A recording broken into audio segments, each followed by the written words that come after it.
जय हिंद मित्रांनो.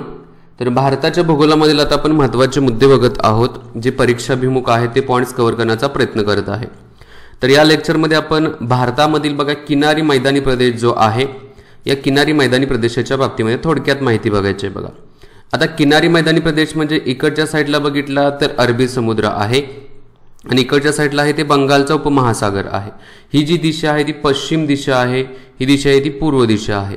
आता याच्यातून बघा अरबी समुद्र आहे याचा अर्थ पूर्व मैदानी प्रदेश इकडच्या साईडचा येते. बघा हा बंगालच्या साईडला जो आहे बंगालच्या महासागराला हा पूर्व मैदानी प्रदेश आला आणि इकडचा अरबी समुद्राच्या साईडला जो आहे हा पश्चिम मैदानी प्रदेश किनारपट्टीचा मैदानी प्रदेश आपण याला म्हणू शकतो. बघा हा पश्चिम किनारपट्टीचा मैदानी प्रदेश आणि हा पूर्व किनारपट्टीचा मैदानी प्रदेश आहे. बघा आता टोटल भारताच्या एकूण राज्यांचा विचार केला तर एकूण 9 राज्यांना काय आहे तर समुद्र किनारपट्टी आहे. 9 स्टेट्स ज्या आहेत या 9 स्टेटना समुद्र किनारपट्टी आहे. मग इथं आपण गुजरात घेतलं, इथं आपलं महाराष्ट्र आहे, नंतर इथं गोवा आहे, नंतर इथं कर्नाटक आहे, नंतर केरळा, नंतर इकडच्या साईडला तमिळनाडू आहे, नंतर इथं आंध्र प्रदेश येत आहे. बघा आंध्र प्रदेश आहे, त्यानंतर ओडिशा आहे आणि नंतर इथं आल्यानंतर आपल्याला कळते वेस्ट बेंगॉल आहे. तर अशा प्रकारे एकूण 9 राज्यांना काय तर ही किनारपट्टी आहे, समुद्र किनारपट्टी आहे. आणि टोटल या समुद्र किनारपट्टीची लांबी बघितली भारतामधील तर 7517 किलोमीटर एवढी काय तर किनारपट्टीची लांबी आहे. बघा भारतामधील या किनारपट्टी. आता किनारपट्टी म्हणत आहे त्याच्या ठिकाणी मी किनारी मैदानी प्रदेशाच्या बाबतीमध्ये बोलेल. आता या ठिकाणी आपण काय करू तर थोडी पश्चिम किनारपट्टीचा जो भाग आहे म्हणजे इकडच्या साईडला अरबी समुद्राच्या साईडचा भाग जो आहे याच्याविषयी प्रथम आपण माहिती बघू आणि नंतर पूर्व किनारपट्टीच्या साईडला आपण थोडी तिकडची माहिती बघू. इथं लिहितो बघा पश्चिम किनारी मैदानी प्रदेश. ओके. आता याच्यामध्ये फॅक्ट्स 1 बाय 1 आपण बघू. बघा आता हा जो आहे हा कुठं आहे तर इकडच्या साईडला जो आहे तो अरबी समुद्र आणि इकडच्या साईडला आहे तो पश्चिम घाट. या दोघांच्या मध्ये बघा पश्चिम किनारी मैदानी प्रदेश आहे म्हणजे अरबी समुद्र आणि पश्चिम घाट या दोघांच्या मध्ये काय आहे तर हा पश्चिम किनारी मैदानी प्रदेश आहे. फर्स्ट पॉइंट झाला. राज्यांचा विचार केला तर गुजरात राज्य, महाराष्ट्र राज्य, त्यानंतर गोवा राज्य आहे, त्यानंतर आहे कर्नाटक राज्य आणि त्याच्यानंतर केरळ राज्य. तर या राज्यांच्या मध्ये पश्चिम किनारपट्टी पसरलेली आहे. पश्चिम किनारपट्टीची एकूण लांबी जर बघितली तर ती 1400 किलोमीटर एवढी एकूण लांबी आहे. रुंदी बघितली पश्चिम किनारपट्टीची तर 64 किलोमीटर एवढी काय तर रुंदी आहे. रुंदी 64 किलोमीटर, लांबी जी आहे ते 1400 किलोमीटर याची लांबी आहे. पुढे बघा याचं जर क्षेत्रफळ बघितलं तर क्षेत्रफळ पण लाखात येतं पण क्षेत्रफळाची जास्त फॅक्च्युअल एवढ्यामध्ये जाणार नाहीयेत तरी पण माहिती असून बघा 1,13,811 किलोमीटर एवढं काय तर याचं क्षेत्रफळ आहे. त्याच्यानंतर बघा याचे 3 भाग करण्यात आलेले आहेत. 3 भाग कसे केलेले आहेत बघा याच्यामध्ये पहिला जो भाग देण्यात आलेला मी म्हणेल की इथून इथपर्यंतचा एक भाग असेल इथपर्यंतचा, त्यानंतर तिथून खालीपर्यंतचा आणि तिथून खालीपर्यंतचा. आता हे 3 भाग मी दाखवत आहे ना. इथे बघितलं तर याला म्हणणार आपण कोकण किनारपट्टी, याला कोकण किनारपट्टी म्हणतात. कोकण समुद्र किनारपट्टी. ही जी आहे ते कारवार किनारपट्टी आणि इथं जी येत आहे ती मलबार किनारपट्टी आहे. कोकण किनारपट्टी बघितली तर गुजरातच्या पासून इथं गोव्यापर्यंत आहे. बघा पूर्ण महाराष्ट्राची बॉर्डर जी आहे ह्याच्यामध्ये येत आहे. नंतर महाराष्ट्राच्या या कोपऱ्यातून म्हणजेच कर्नाटकच्या वरून ते केरळाच्या या टप्प्यापर्यंत आहे ते कारवार आहे आणि केरळाच्या या वरच्या उत्तर भागातून दक्षिणपर्यंत पूर्णपणे या टोकापर्यंत आहे ते मालाबार किनारपट्टी येत आहे. बघा ठीक आहे. आता याचे एकूण जर विभाग केले या पश्चिम किनारपट्टीचे तर एकूण 4 विभाग होत आहेत. बघा पहिला विभाग जो आहे तो गुजरात किनारपट्टीचा विभाग आहे. दुसरा जो याच्यामध्ये विभाग होत आहे तो कोकण किनारपट्टीचा विभाग येत आहे. बघा आता बघितलं तेच कोकण किनारपट्टीचा विभाग आहे. तिसरा जो आहे कारवार आणि चौथा जो आहे मलबार. म्हणजे इथं जे सांगितलंय याच्यामध्ये फक्त वरच्या साईडला गुजरातला नव्हतं तर गुजरातला गुजरात किनारपट्टीचा भाग ऍड केलेला आहे. आता गुजरात किनारपट्टी बघितली तर गुजरात किनारपट्टीपासून या कोकण किनारपट्टीपर्यंत म्हणजेच साधारणतः इथे 1 मिनिट इथून मी घेईल बघा असे. तर ही गुजरात किनारपट्टीचा भाग आहे. इथं जर बघितलं तर खंबातचं जे आखात आहे ना या खंबातच्या आखातापासून महाराष्ट्रापर्यंत जे आहे ते गुजरात किनारपट्टीचा भाग येत आहे बघा. खंबातच्या अखातापासून महाराष्ट्राच्या बॉर्डर पर्यंत, वरच्या साईडच्या बॉर्डर पर्यंत, पालघर पर्यंत येत आहे ते गुजरातची किनारपट्टी येत आहे बघा. नंतर कोकण किनारपट्टी बघितली तर इथून बघा, म्हणजे मी म्हणेल की गुजरात आपल्या महाराष्ट्रामधील पालघर पासून जर आपण बघितलं तर पालघर पासून इथं दक्षिण गोवापर्यंत आहे, हे काय आहे तर हा कोकण किनारपट्टीचा भाग येत आहे.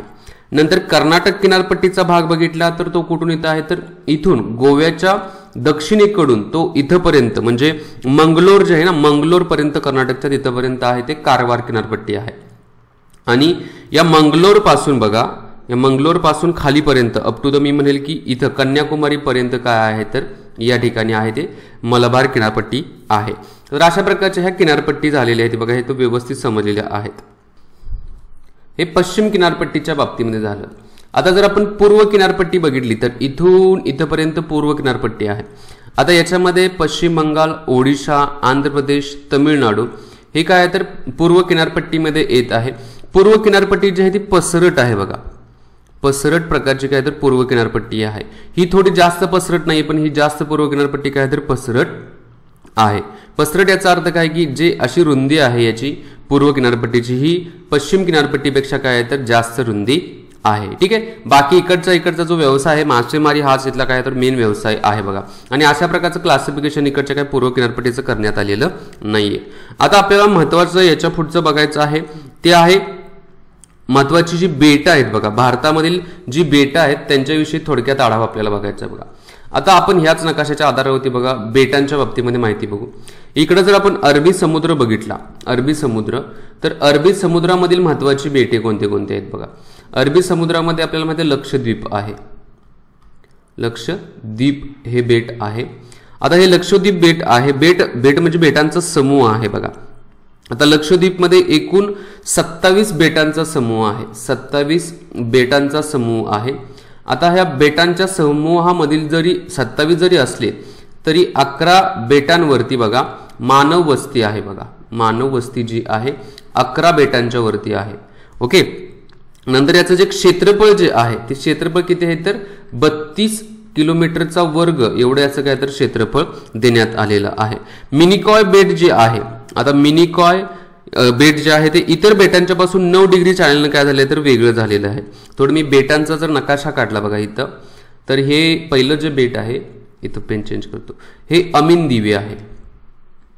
अमीन दिवी पहिलं बेट वरच्या साईडला. त्याच्यानंतर त्याच्या खाली येत आहे ते लक्षद्वीप आहे, द्वीप आहे. त्याच्यानंतर त्याच्या खाली जे आहे ते मिनिकॉय आहे बघा, मिनिकॉय. ओके. आता हे जे काही हे तिन्ही बेट एकत्रित करून 1973 मध्ये लक्षद्वीप हे एक नाव देण्यात आलं बघा. 1973 मध्ये लक्षद्वीप हे नाव देण्यात आलं. आता हे लक्षद्वीप आणि मिनिकॉय ह्याच्यामध्ये एक जी लाईन आहे त्याला 9 डिग्री चॅनेल असं म्हटलं जातं. 9 डिग्री चॅनेलला म्हटलं जातं बघा. आणि मिनिकॉय आणि खाली जर मालदीव आहे बघा, खालच्या साईडला मालदीव आहे ना, यांच्यामध्ये जे चॅनेल आहे त्याला 8 डिग्री चॅनेल असं म्हटलं जातं. 8 डिग्री चॅनेलला म्हटलं जातं बघा. ओके. आणि याच्यामध्ये बऱ्यापैकी आपण फॅक्ट समजून घेतल्या. 27 बेटांच्या पैकी 11 बेटांच्या वरती मानवी वस्ती आहे. हे अरबी समुद्रामधलं झालं. ओके. नेक्स्ट जो आहे तो बंगालच्या उपमहासागर जो आहे, या बंगालच्या उपमहासागरामधील बघा अंदमान बेटांचा समूह आहे. अंदमान आणि निकोबार बेटं जे बघा या ठिकाणी, अशा ठिकाणी बघा अंदमान निकोबार बेटं अशी आहेत बघा. तर त्यांच्याविषयी आपण थोडक्यात बी पॉइंट इम्पॉर्टंट बघू बघा. इकडे लिहितो बघा अंदमान आणि निकोबार, अंदमान अँड निकोबार. आता हे अंदमान आणि निकोबार बघितलं तर बघा याचे टप्पे करण्यात आले. एक सलग असं काय हे बेट आहे का नाही, याचे तुकडे तुकडे तुकडे आहेत. बेट कशाला म्हटलं जातं की समुद्राच्या वरती जो जमिनीचा भाग आलेला असतो त्याला बेट म्हटलं जातं. आता हा भाग बघितला तर सगळ्यात उत्तरेकडील अंदमान आहे बघा, हा सर्वात उत्तरेकडील अंदमान आहे. नार्कोडाम या ठिकाणी काय आहे तर मृत ज्वालामुखी आहे बघा, मृत ज्वालामुखी. कुठला त्याचं नाव काय आहे, नार्कोडम. हा मृत ज्वालामुखी या ठिकाणी आहे, मृत ज्वालामुखी.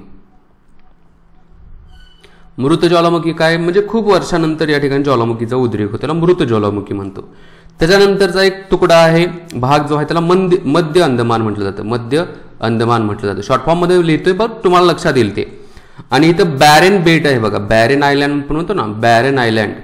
तर हे बॅरेन आयलँड जे आहे, बॅरेन आयलँड या ठिकाणी आहे बघा. आणि हे कसं म्हटलं जातं, ज्वलंत ज्वालामुखी इथं म्हटलं जातं बघा, ज्वलंत ज्वालामुखी आहे तो बॅरेन आयलँडच्या ठिकाणी आहे बघा. नंतर या बॅरेन आयलँडच्या खाली जो आहे त्याला दक्षिण अंदमान म्हटलं जातं. हा जो आहे तो दक्षिण अंदमान असं बोललं जातं बघा. आता त्याच्या पुढे खाली आल्यानंतर लघु अंदमान येते बघा, लघु अंदमान. इथे असा लघु अंदमान आहे, लघु. आता दक्षिण अंदमान आणि लघु अंदमान यांच्यामधून जे काही लाईन गेलेली आहे, जो चॅनेल आहे, याला डंकन पॅसेज असं म्हटलेलं आहे बघा. रिकामा भाग जो आहे त्याला डंकन पॅसेज म्हणतात बघा. काय म्हणतात तर डंकन पॅसेज. ओके. त्याच्यानंतर खाली आता हा लघु अंदमान झाला. इथं अंदमानचं कार्य जे आहे ते संपलेलं आहे. इथून जी लाईन गेलेली आहे याला 10 डिग्री चॅनेल म्हणतात, 10 डिग्री चॅनेल. याच्यातून काय गोष्ट कळली की अंदमान आणि निकोबार यांच्यामधून जी लाईन गेलेली आहे त्याला 10 डिग्री चॅनेल असं म्हणण्यात आलेलं आहे बघा. आणि नंतर त्याच्या खाली निकोबार बेटांचा समूह चालू होते. हा आता निकोबार बेट, याला वरच्या साईडला जे आहे ते कार निकोबार आहे, कार निकोबार येत आहे. त्याच्यानंतर त्याच्या खाली जे आहे ते छोटे निकोबार आहे, छोटे निकोबार आहे. नंतर त्याच्या खाली जे आहे ते ग्रेट निकोबार येत आहे, ग्रेट निकोबार आहे. आणि ग्रेट निकोबारच्याच शेवटचा पॉइंट जो आहे इथं इंदिरा पॉइंट आहे, इंदिरा पॉइंट आहे. म्हणजे भारताचा सर्वोच्च जो पॉइंट, सर्वात दक्षिणेकडचा जो पॉइंट आहे तो इंदिरा पॉइंट आहे बघा. म्हणजे 10 डिग्री चॅनेलमुळे काय झालेलं आहे तर अंदमान निकोबार वेगळा झालेला आहे. बी ॲक्युरेट बघायला गेलो तर लघु अंदमान आणि कार निकोबार यांच्यामध्ये काय तर 10 डिग्री चॅनेल आहे बघा. ओके. तर हे झालं अंदमान निकोबारच्या बेट समूहाच्या बाबतीमधील कशा प्रकारचा एक ढाचा आहे ते आपण समजून घेतलं. आता हा बंगालच्या उपमहासागराच्या भागामध्ये आहे. आता टोटल बेट किती तर 572 बेट आहेत बघा अंदमान निकोबारची. या ठिकाणी टोटल 572 बेट आहेत. आणि याच्यामधील जे 38 बेट आहेत या 38 बेटांच्या वरतीच मानवी वस्ती आहे बघा. मानवी वस्ती 38 बेटांच्या वरती आहे. मग 38 बेटांना जर डिव्हाइड केलं तर मग अंदमान आणि निकोबार या दोन्ही भागामध्ये विचार केला तर अंदमानमध्ये जे 25 बेट आहेत ना, या अंदमानमधील 25 बेटांच्या वरती मानवी वस्ती आहे. आणि निकोबार जे आहे निकोबारमधील 13 बेटांच्या वरती मानवी वस्ती आहे बघा. आता याच्यामध्ये आपण जर लांबी बघितली, पूर्ण इथून पासून इथपर्यंतची जर लांबी बघितली अंदमान निकोबारची, तर लांबी किती आहे 590 किलोमीटर एवढी काय तर अंदमान निकोबारची लांबी आहे.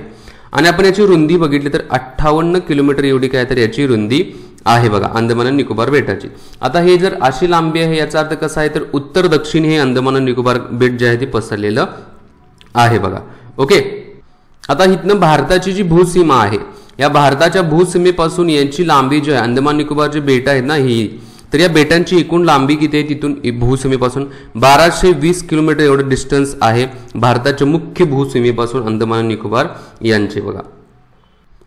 ठीक आहे. तर हे पॉईंट झाले अंदमान आणि निकोबार बेटांच्या बाबतीमधील इम्पॉर्टंट पॉईंट झालेले आहेत. आता नेक्स्ट आपण इम्पॉर्टंट पॉईंट्स बघू. भारतातील नदी प्रणाली आता आपल्याला बघायची आहे.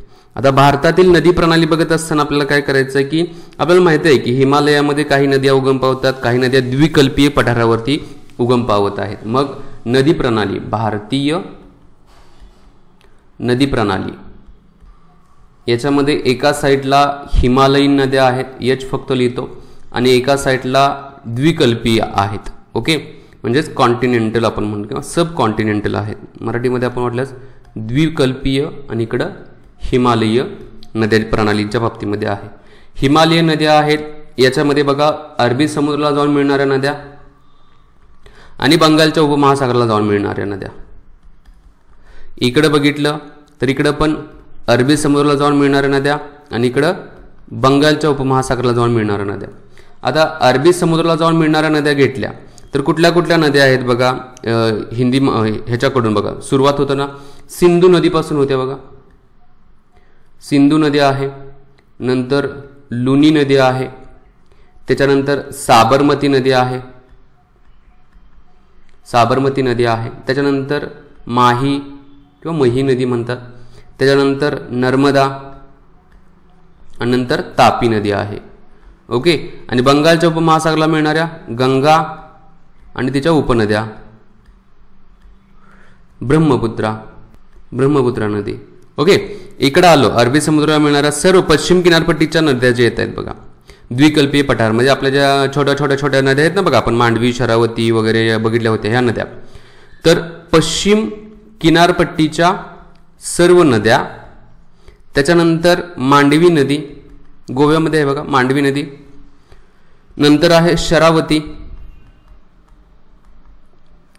नदी, आणि नंतर आहे पेरियार नदी. ओके, इकडच्या साईडला बघितलं तर कुठली नदी आहेत, बंगालच्या उपमहासागराला मिळणारा गोदावरी, नंतर कृष्णा, नंतर भीमा, नंतर कावेरी, नंतर तुंगभद्रा, अशा नंबर ऑफ नद्या आहेत बघा की ज्या बंगालच्या उपमहासागराला जाऊन मिळत आहेत. आता याच्यामध्ये आपण काय करू, सिंधू नदीच्या बाबतीमध्ये थोडं म्हणजेच अरबी समुद्राला मिळणाऱ्या नद्या ज्या आहेत त्याच्यामधल्या मेन नद्या बघू बघा. आता सिंधू नदीच्या बाबतीमध्ये आपण पॉइंट्स बघू बघा. सिंधू नदी ओके, याला इंडस रिव्हर पण म्हणतात, इंडस रिव्हर. आता याच्यामध्ये काय काय येते बघा, एक म्हणजे भारताच्या एकूण नदी प्रणालीचं जे क्षेत्र आहे त्याच्यामधील ज्या 23% नद्या ज्या आहेत त्या अरबी समुद्राला जाऊन मिळतात बघा, अरबी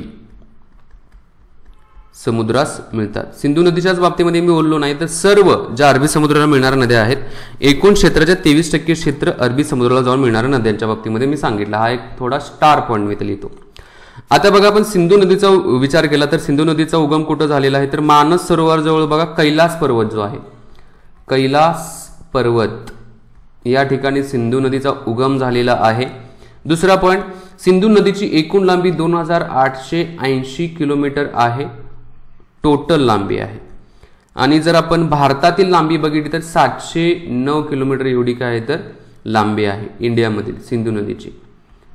ओके, त्याच्यानंतर सिंधू नदीचं जे काही क्षेत्रफळ आपण बघितलं तर भारताच्या क्षेत्रफळाच्या एकूण क्षेत्रफळाच्या 27.26% क्षेत्रफळ सिंधू नदीचं आहे. किती आहे भारतातील क्षेत्रफळ सिंधू नदीचं, 3,21,290 किलोमीटरचा वर्ग एवढं काय तर सिंधू नदीचं क्षेत्रफळ आहे. आता सिंधू नदीचा जर प्रवाह मार्ग बघितला तर थोडं नकाशाच्या आधारावरती जर आपण सिंधू नदीचा प्रवाह मार्ग बघितला तर बघा मी थोडं या नकाशाच्या आधारावरती दाखवतो. इकडून अशी उगम पावत्या बघा, सिंधू नदी या ठिकाणावरून उगम पावत्या, इथून अशी प्रवाहित होऊन अशी परत अशी पाकिस्तानमध्ये ती जात आहे बघा, ठीक आहे. आणि इकडून ती अशी कराचीच्या इथून अरबी समुद्राला येऊन मिळते. ही झाली सिंधू नदी, मी लिहितो सिंधू नदी. आता ह्या सिंधू नदीला बघा वरून येणारी जी आहे ती शोक नदी आहे, इकडून येणारी नदी आहे ती शोक नदी आहे बघा, शोक नदी, शोक रिव्हर वरून येऊन मिळत आहे. त्याच्यानंतर इथून खाली जर आपण बघितलं थोडं तर मग आपल्याला माहिती आहे झेलम, चिनाब, रावी, बियास, सतलज अशी झेलम नदी येत आहे. त्याच्यानंतर रावी नदी आहे बघा, इथून अशी रावी नदी ही झेलम नदी. नंतर इकडून जी आहे चिनाब नदी, नंतर बियास नदी, नंतर सतलज नदी, ह्या सगळ्या नद्या येऊन काय तर सिंधू नदीला परत पाकिस्तानमध्ये मिळत आहेत बघा. एका ठिकाणी मिठाणखोट ठिकाण आहे तिथं भेटत आहेत बघा. आता हे पंजाबमधून पण या नद्या जातात, भारतातील पंजाब आहे, भारतामध्ये पण पंजाब आहे, पाकिस्तानमध्ये पण पंजाब आहे बघा. आणि या ठिकाणीच बघा या पंजाबच्या भागामध्येच एक कॅनॉल आहे बघा, इंदिरा कॅनॉल आहे, इंदिरा कॅनॉल. हा इंदिरा गांधी कालवा जो आहे या पंजाबच्या राज्यामध्ये आहे बघा.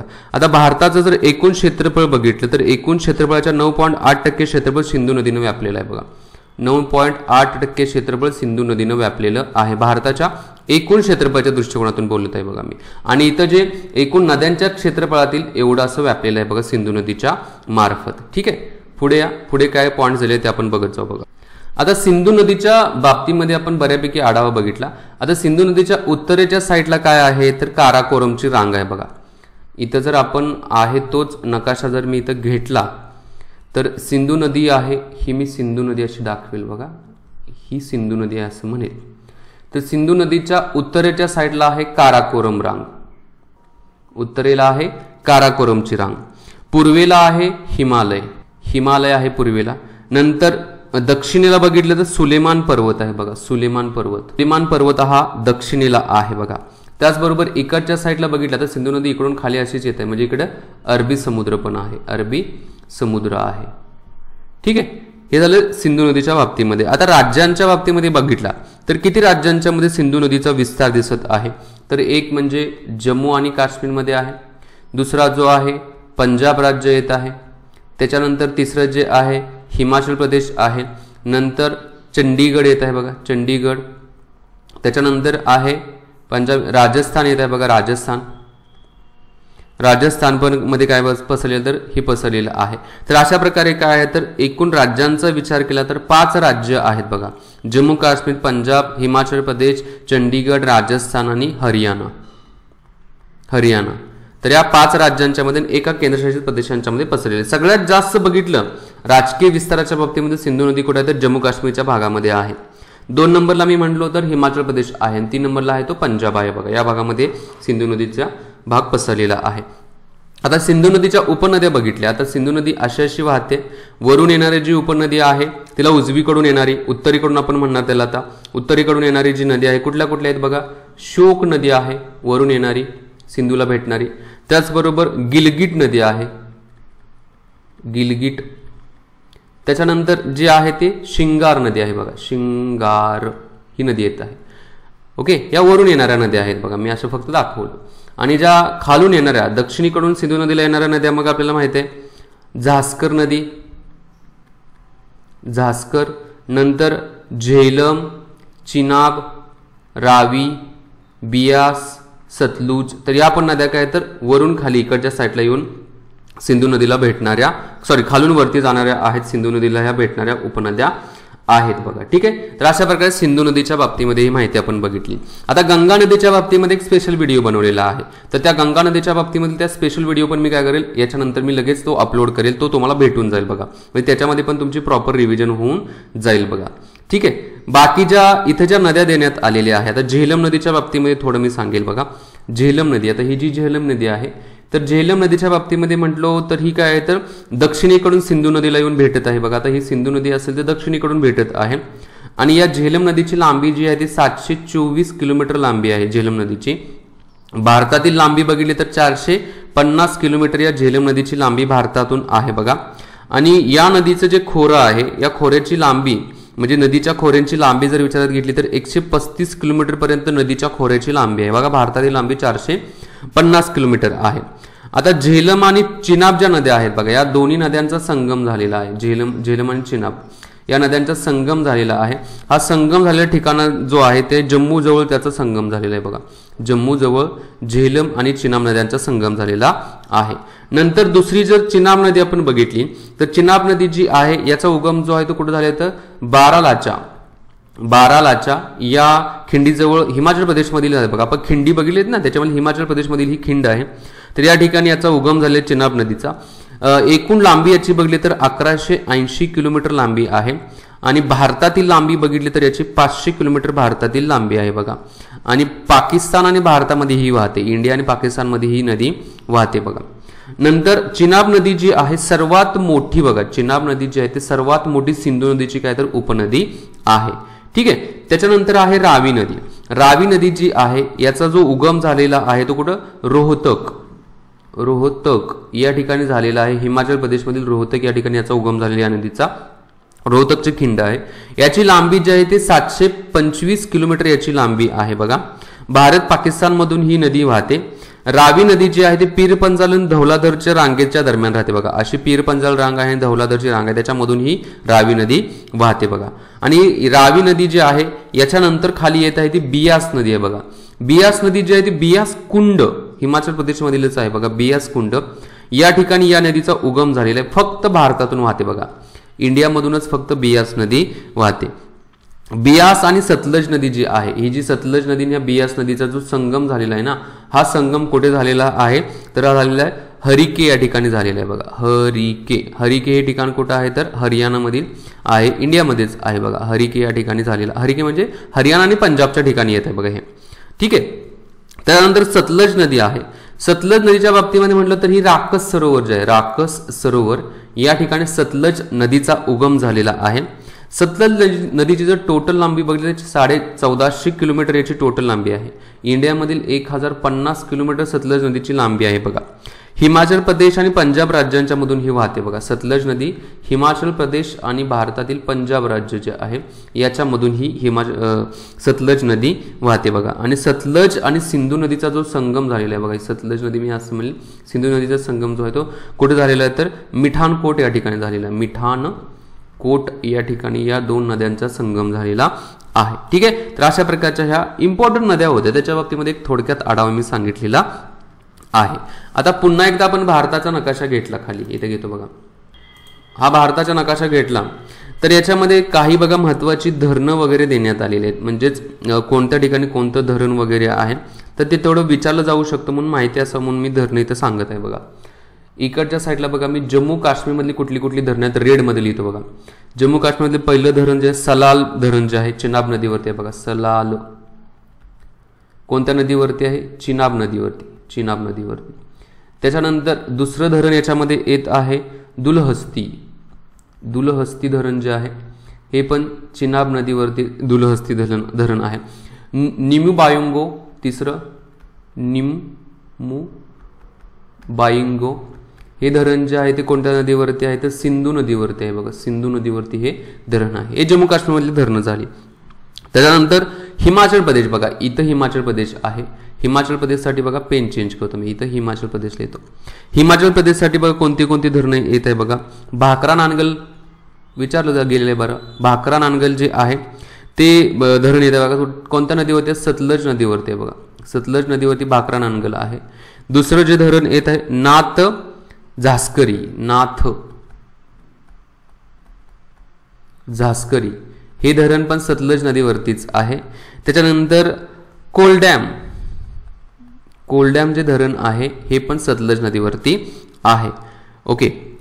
त्याच्यानंतर महत्वाच्या धरणामध्ये आणखी बघा इथं खाली येऊ शकतो बघा. हिमाचल प्रदेशमधीलच पंजाबमधील आपण पंजाबमध्ये बघा, इथं पंजाब मी म्हणेल बघा, पेन चेंज करतो. पंजाब. पंजाबमधील महत्वाचे धरणं कोणते कोणते आहेत तर रणजीत सागर रावी नदीवरती आहे बघा. रांजीत झालं, ठीक आहे, लक्षात घ्या. रणजीत सागर रावी नदीवरती आहे पंजाबमधील. आणि दुसरं धरण जे आहे या ठिकाणचं शहापुरी कुंड. शहापुरी कुंड किंवा कुंडी हे पण रावी नदीवरतीच काय तर धरण आहे. ठीक आहे. तर ही थोडी धरणं पण माहिती असून दे, कारण धरणावरती पण प्रश्न विचारला जाईल जोड्या लावायला, तर थोडं आपल्याला त्याचं उत्तर पण देता येणं काय गरजेचं आहे. ठीक आहे. तर अशा प्रकारचे इम्पॉर्टन्स पॉईंट्स या लेक्चरमध्ये आपण बघितलेले आहेत. नेक्स्ट लेक्चरमध्ये याच्यानंतरचे इम्पॉर्टंट पॉईंट्स आपण बघू. मी तर थांबतो. जय हिंद, जय महाराष्ट्र, जय भारत, वंदे मातरम.